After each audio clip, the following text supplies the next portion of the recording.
Bayangkan kamu dihina sejak kecil, diremehkan karena asalmu, lalu setelah sukses, dunia malah menertawakanmu lewat meme. Tapi bukannya marah, kamu justru memilih memaafkan. Itulah yang dilakukan Menteri ESDM Bahlil Lahadalia. Dan uniknya setelah ia memaafkan, justru meme tentang dirinya makin ramai.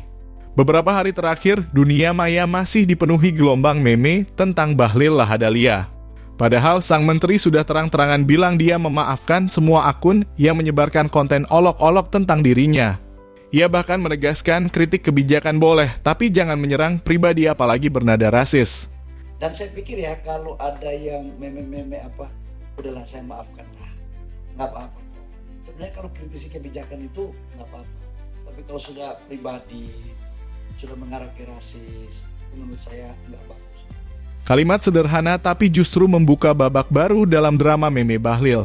Dalam wawancaranya, Bahlil menyingkap sisi paling manusiawi dari dirinya. Saya jujur mengatakan begini ya, kalau meme ke pribadi saya, yang sudah mengarah ke pribadi, saya itu memang sudah biasa dihina sejak masih kecil.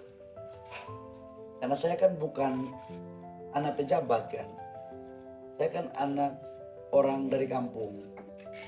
Ibu saya kan memang hanya buruh cuci di rumah orang.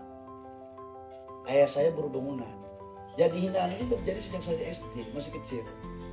Jadi menurut saya itu nggak apa-apa. Kalimat itu seperti menampar kesadaran banyak orang, bahwa di balik jabatan dan jas, ada masa kecil penuh perjuangan. Ia bukan anak pejabat, bukan lahir dari keluarga berkuasa, tapi dari kampung kecil yang mengajarkannya arti keteguhan.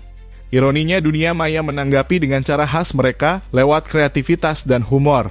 Setelah Bahlil berkata saya maafkan, lini masa justru dibanjiri meme baru.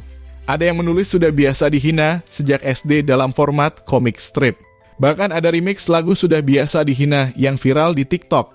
Lucu. Iya. Tapi di balik lucuan itu terselip rasa kagum. Lucu sih, tapi salut juga, tulis seorang netizen. Jarang banget pejabat bisa memaafkan kayak gini. Yang menarik, sikap memaafkan Bahlil bukan sekadar ucapan manis di depan kamera. Ia bahkan meminta dua organisasi sayap partai yang sempat melaporkan pembuat meme untuk mencabut laporan polisi. Saya nanti kasih tahu sama anak-anak, sama sekjen. Sekjen kemarin sudah tadi pagi saya panggil. Sekjen coba panggil itu adik-adik kita. Ya pastilah mereka juga kan manusia ya. Manusia. Jadi ya itu pasti ada rasa spontanitas ya, manusiaan aja sebenarnya. Tapi nanti saya akan meminta udah stop, apalagi kalau sudah ada yang minta maaf kan. Allah saja mau memaafkan umatnya ketika dia sudah minta maaf. Apalagi kita manusia. Tidak boleh juga kita melebihi kodrat ilahi kita. Jadi insya Allah saya akan memanggil adik-adik saya itu, saya organisasi untuk udah, kalau yang sudah minta maaf, udah maaf. Jangan kita memperpanjang lagi. Tapi jangan lagi, ya kita memberikan didikan yang baiklah untuk rakyat bangsa negara. Langkah ini menuai pujian. Banyak yang melihatnya sebagai bentuk kedewasaan politik di tengah dunia digital yang mudah terbakar emosi. Di saat banyak pejabat memilih marah, Bahlil justru memilih damai. Wakil Ketua Umum Golkar Idrus Marham bahkan menyebut Bahlil sebagai sosok Pancasilais sejati. Baginya memaafkan di tengah serangan adalah bentuk nyata nasionalisme dan cermin karakter yang kuat. Namun dunia maya tetap punya logikanya sendiri. Semakin seseorang menunjukkan ketenangan, semakin ramai bahan lelucon baru bermunculan. Tapi mungkin inilah wajah khas demokrasi digital Indonesia, terbuka, gaduh, tapi juga hangat. Pada akhirnya, kisah Bahlil bukan soal meme semata, tapi tentang bagaimana seseorang memilih memaafkan bahkan ketika jadi bahan candaan. Tentang bagaimana luka masa kecil justru membentuk ketegaran. Bahlil pernah bilang, saya sudah biasa dihina sejak kecil.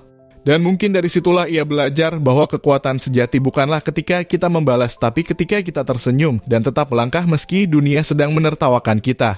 Di era meme dan komentar pedas, kadang orang yang bisa memaafkan tanpa amarah justru jadi yang paling kuat.